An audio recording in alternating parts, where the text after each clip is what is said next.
শুক্রবার সপ্তাহের মধ্যে সবচেয়ে দামি দিন। সবচেয়ে কোন দিন? আরে কথা বলে না, কোন দিন? শুক্রবার। আরবিতে বলা হয় ইয়াউমুল জুমআ।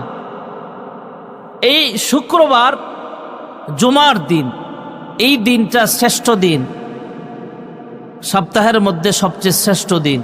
এখন এই দিনে মনে করেন বাংলাদেশের একজন বড় বুজুর্গ মারা গেল।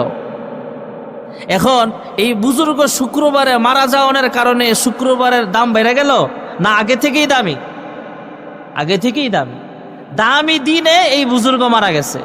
আমরা বলি না আমার আব্বা হুজুর শুক্রবারে মারা গেছে।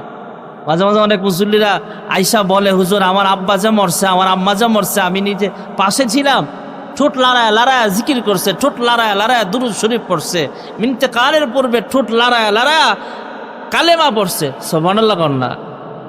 আর মরছেও হুজুর ভালো দিনে। কিবারে মরছে ভাই? আমার আব্বা মারা গেছে শুক্রবারে। মানে শুক্রবারে হওয়ার, শুক্রবারে আপনার আব্বা আম্মা মরার কারণে শুক্রবার দামি হয়েছে, বিষয়টা এমন না। শুক্রবার আগে থেকেই দামি, আর দামি দিনে আপনার আব্বা আম্মার ইন্তেকাল হয়েছে।